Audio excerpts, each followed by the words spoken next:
അണുബാധയെ തുടർന്ന് യുവതി മരിച്ചതിന് പിന്നാലെ ആലപ്പുഴ മെഡിക്കൽ കോളേജ് ആശുപത്രിയിൽ ശിശുമരണവും റിപ്പോർട്ട് ചെയ്യുന്നു. ആശുപത്രി അധികൃതർക്കെതിരെ അനാസ്ഥാരോപിച്ച് ബന്ധുക്കൾ രംഗത്തെത്തിയിട്ടുണ്ട്. തീരദേശങ്ങളിലടക്കം ഒരുപാട് പാവപ്പെട്ട ജനങ്ങൾ ആശ്രയിക്കുന്ന ആശുപത്രിയാണ് ആലപ്പുഴ മെഡിക്കൽ കോളേജ് ആശുപത്രി. പക്ഷേ വണ്ടാനം മെഡിക്കൽ കോളേജിനെ കുറിച്ച് ഗുരുതരമായ ആരോപണങ്ങളാണ് ഉയരുന്നത്. പരാതിയിന്മേൽ ആരോഗ്യവകുപ്പ് അന്വേഷണം നടത്തുമ്പോഴും അവിടെ മരണങ്ങൾ തുടർക്കഥയാവുകയാണ്. ഇത്തരത്തിൽ കഴിഞ്ഞ ദിവസം സ്വന്തം കുഞ്ഞിനെ നഷ്ടപ്പെട്ട അനീഷ് എന്ന ചെറുപ്പക്കാരനും കുടുംബവുമാണ് നമ്മളോടൊപ്പം ചേരുന്നത്.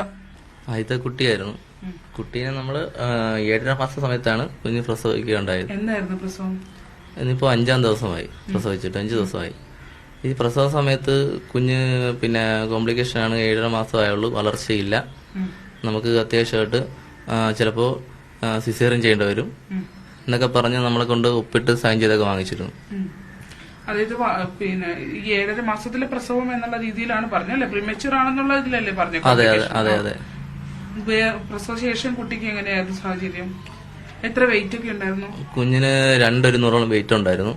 വെയിറ്റ് ഒന്നും ഒരു കുഴപ്പമില്ലെന്ന് പറഞ്ഞു. കുഞ്ഞിന് ശ്വാസ ബുദ്ധിമുട്ടുണ്ട്. പിന്നെ വയറിനൊക്കെ പിന്നീടൊരു ഈ അണുബാധ അങ്ങനത്തെ കാര്യങ്ങളൊക്കെ ഉണ്ടാകാൻ സാധ്യതയുണ്ടെന്ന് പറഞ്ഞു. അതോ പാല് കുടിക്കുകയാണെങ്കിൽ പിന്നെ അങ്ങനെ കുറെ കാര്യങ്ങളൊക്കെ പറഞ്ഞു. അല്ലാതെ ആ സമയത്ത് മറ്റു ഗുരുതരമായ പ്രശ്നങ്ങൾ അല്ലെ ഹൃദയ സംബന്ധമായ മറ്റു തകരാറുകളോ ഒന്നും ഉണ്ടെന്ന് പറഞ്ഞിട്ടില്ല അല്ലേ? ഇല്ല, അങ്ങനെയൊന്നും പറഞ്ഞിട്ടില്ല. കുഞ്ഞിന് ശ്വാസം എടുക്കാൻ ബുദ്ധിമുട്ടുണ്ട്. ഈ വളർച്ചക്കുറവുണ്ടല്ലോ, അതിന്റേതായ ബുദ്ധിമുട്ടുകൾ കുഞ്ഞിന് 7-ാം മാസത്തിൽ ജനിച്ചതുകൊണ്ടുള്ള തീർച്ചയായും 7-ാം മാസത്തിൽ ജനിച്ചതിന്റെ ഒരു ബുദ്ധിമുട്ട് പറഞ്ഞിട്ടുണ്ട്. അതിന്റെ ബുദ്ധിമുട്ട്, അത് ശ്വാസം എടുക്കാൻ ബുദ്ധിമുട്ട്. അപ്പൊ നമുക്ക് ഓക്സിജന്റെ ഇതോടുകൂടി മാറുമെന്നാ പറയുന്നത്. പിന്നെ ഒരു കുറച്ച് ദിവസത്തോടെ മാറും. അത് നമുക്ക് മരുന്നിലൂടെ കുഞ്ഞിനെ വളർച്ച ഉണ്ടാക്കിയെടുക്കാന്നും പറഞ്ഞാണ് പറഞ്ഞിരുന്നത്. പിന്നീട് 2-3 ദിവസത്തേക്ക് കുഞ്ഞ് വെന്റിലേറ്റർ തന്നെ ആയിരുന്നു.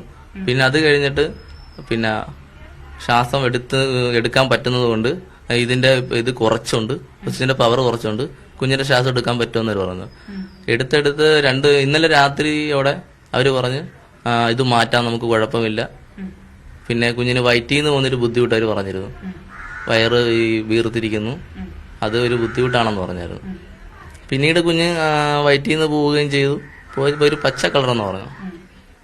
നമുക്ക് മരുന്ന് കൊടുക്കാം, ആന്റിബയോട്ടിക് കൊടുക്കാന്നൊക്കെ പറഞ്ഞിരുന്നു. അപ്പൊ കുട്ടിക്ക് കുഴപ്പമൊന്നുമില്ല എന്നാണ് അവർ പറയുന്നത്. ഓക്സിജൻ സപ്പോർട്ടൊക്കെ മാറ്റിയായിരുന്നു അല്ലേ?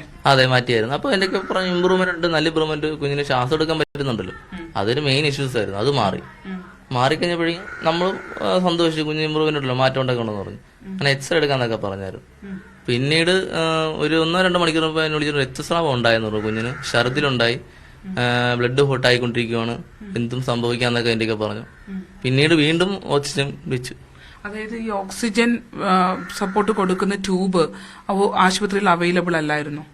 അല്ല, ഹോസ്പിറ്റലിൽ നമുക്ക് ഒരു ആനുകൂല്യം കിട്ടുന്നില്ല. ഈ ഹോസ്പിറ്റലിൽ നമ്മൾ കാസ്പോ അല്ലെങ്കിൽ പിന്നെ JSK പറഞ്ഞ സ്കീമൊക്കെ ഉണ്ട്, അമ്മയും കുഞ്ഞൊക്കെ ഉണ്ട്. നമ്മൾ ഇതൊക്കെ പതിച്ചിട്ട് അവിടുത്തെ സ്റ്റാഫന്മാർ പറയുന്നത് ഇത് എന്തിനാ പതിക്കുന്നത്, ഇത് പതിക്കുന്ന പേര് മാത്രമേ ഉള്ളൂ, മരുന്നില്ല.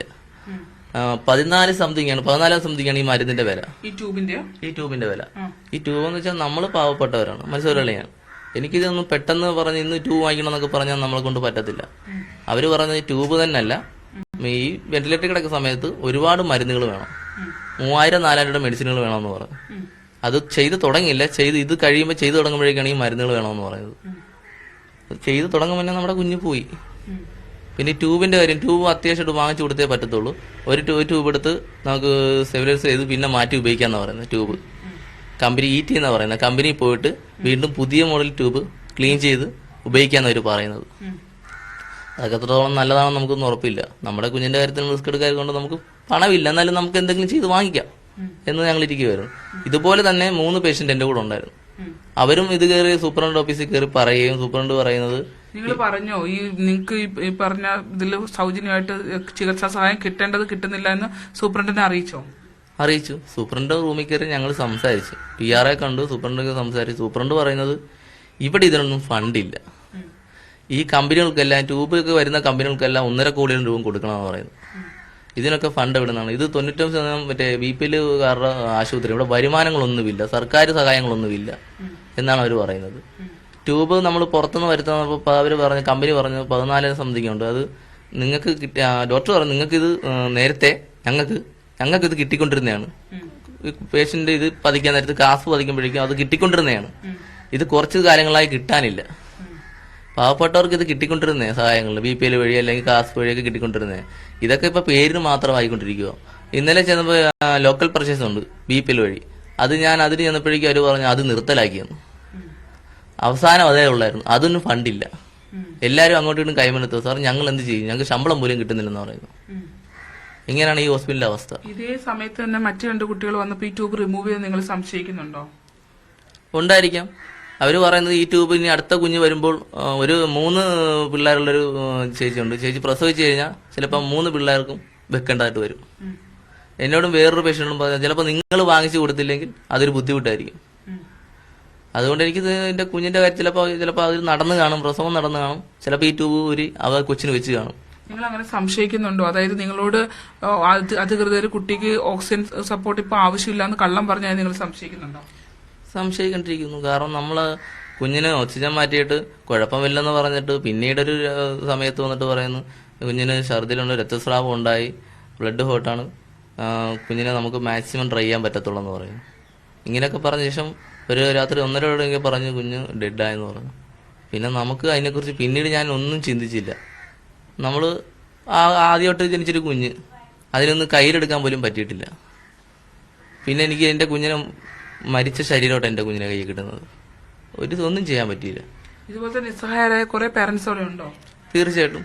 ആ ഹോസ്പിറ്റലിൽ ഒരു ദിവസം ഒരു കയറി ഇറങ്ങി അവരുടെ പരാതികൾ നോക്കാനാണെങ്കിൽ ഈ ഹോസ്പിറ്റലിൽ 2 ദിവസത്തിൽ അടച്ചുപൂട്ടും. ആ ഒരു അവസ്ഥയിലായിക്കൊണ്ടിരിക്കുന്നത്. അവിടുത്തെ ഡോക്ടേഴ്സ് ആണെങ്കിലും സ്റ്റാഫന്മാർക്കൊന്നും ഒരു ഉത്തരവാദിത്വം ഇല്ല. ഇതിന് 2 ദിവസം ഇന്നലെ തന്നെ ഒരു ചേട്ടന്റെ കുഞ്ഞും ഭാര്യ മരിച്ചിരുന്നു.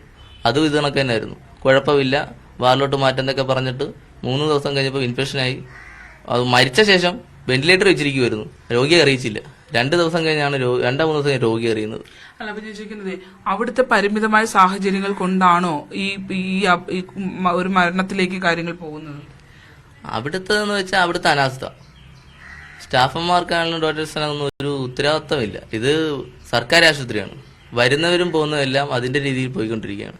മെഡിസിൻ ഒന്നും കിട്ടാനില്ല. അവർ പറഞ്ഞ ക്യാൻസർ പേഷ്യന്റ് വേണേൽ മെഡിസിൻ കൊടുക്കാം, ബാക്കിയുള്ളവരെല്ലാം കാശ് കൊടുത്ത് തന്നെ പുറത്തുനിന്ന് വാങ്ങിച്ചു. നിങ്ങളുടെ കുഞ്ഞിന് മരുന്ന് വേണേൽ നിങ്ങൾ പുറത്തുനിന്ന് വാങ്ങിക്കണം. ഇതിപ്പോൾ നമ്മുടെ കുഞ്ഞിന്റെ കാര്യം നമുക്കല്ലേ വരത്തുള്ളൂ, നമുക്ക് പുറത്തുനിന്ന് വാങ്ങിക്കാം. ഒരു മോശം പെരുമാറ്റമായിരുന്നോ? പെരുമാറ്റം എന്ന് പറയുമ്പോൾ അവര് പെരുമാറ്റത്തിൽ വലിയ കുഴപ്പമില്ല. പക്ഷെ അവർ പറയുന്ന രീതി വെച്ചാൽ നിങ്ങൾക്ക് മരുന്നില്ല ഇവിടെ തരാനുള്ള, ഞങ്ങളുടെ കയ്യിൽ ഫണ്ടും ഇല്ല.